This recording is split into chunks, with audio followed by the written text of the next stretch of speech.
What is going on, guys? Welcome back to the channel. It is week number 8 of the weekly fragrance rotations. Let's get into it. So this week there was a pretty good variety. Starting off on Sunday, I went with Calvin Klein Eternity Flame. The name can be kind of deceiving with this one. It's not really a spicy fragrance. It's more of a blue fragrance in my opinion. Has a heavy dose of that bubblegum sweetness. Then as it dries down, some leather kicks in. This is actually a really solid release from Calvin Klein. Has a pineapple sweetness on the top with a heavy dose of amber and then some leather in the base. In my opinion, this is perfect for the fall and the winter time. You can pull it off in spring and summer. It's just that amber mixing with that leather does give it some depth, so I'm not sure how good this would do in super high heat. I get average performance. I get about 5 to 6 hours. Really solid stuff. I would recommend you checking this one out. It is a lot better than you may think. What I wore on Sunday, Eternity Flame. What I wore on Monday is Drakkar Noir. This is a classic right here.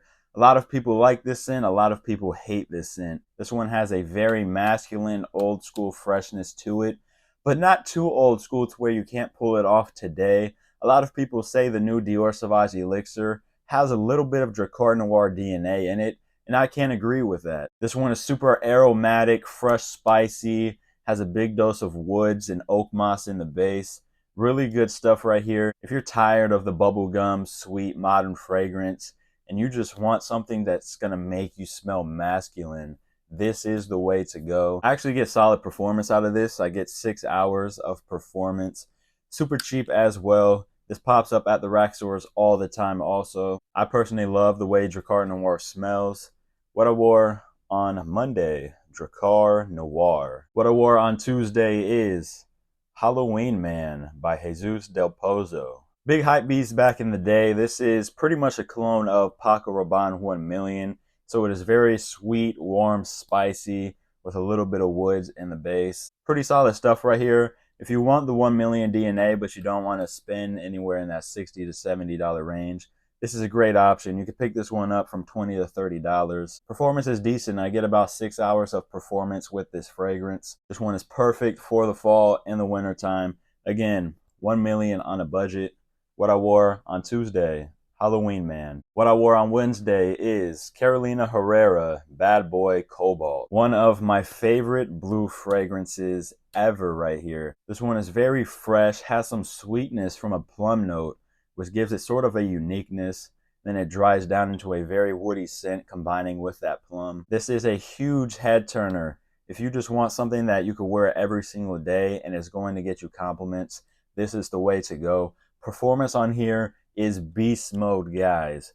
Beast mode performance, 9+ hours. If you spray this on your clothes and you wake up the next morning, this is still going to be on your shirt and it is still going to project. Really great stuff right here. I recommend all you guys checking this one out because I believe you're going to love it. What I wore on Wednesday, Bad Boy Cobalt. What I wore on Thursday is Armani Code. The original right here. This one is still really solid in my opinion. Has some spiciness on the top, but the main star in this fragrance is the tonka bean.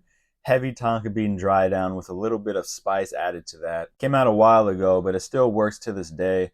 Perfect for the fall and the winter time. Works with date nights as well. Performance is all right. I get about 6 hours of performance with this one. If you're going to start with a Code fragrance, I would recommend getting the original just so you can get a feel for what the DNA is. What I wore on Thursday, Armani Code. What I wore on Friday is Azzaro, The Most Wanted. One of the best fall winter time date night fragrances ever made right here. This stuff, it just smells like a night out in a bottle. Like you're going out at night and you're just trying to have a good time. This one starts off with cardamom on the top, but it immediately gets taken over by some toffee. This stuff is dominated by that toffee note. Almost smells edible. And then in the dry down, you do get some amberwood. Performance on here is really good, guys. 8 to 9 hours of performance. Another big head turner right here. What I wore on Friday, Azzaro, The Most Wanted. And what I wore on Saturday, which is the day I'm recording this, I went with Abercrombie & Fitch First Instinct Together. This one is super enjoyable. It's kind of like a mix of other blue fragrances. You do pick up that Invictus Aqua DNA off the top, that bubblegum aquatic feel, a little bit of the First Instinct DNA in here as well. This fragrance right here smells like summertime in a bottle. Performance isn't the best. I get about 2 to 3 hours, but it's one of those fragrances that it just smells so good and it puts you in such a good mood when you wear it. You don't really care about the performance. Fantastic for the summertime. Another one that will get you compliments. What I wore on Saturday, which is today, First Instinct Together. All right, that wraps up the weekly fragrance rotation number 8. I hope you guys enjoy the video. If you did, please make sure to like and subscribe. We are on the road to 100 subscribers. Hopefully we can hit it by the end of the year. I'll see you guys in the next video. Have a great day. Peace.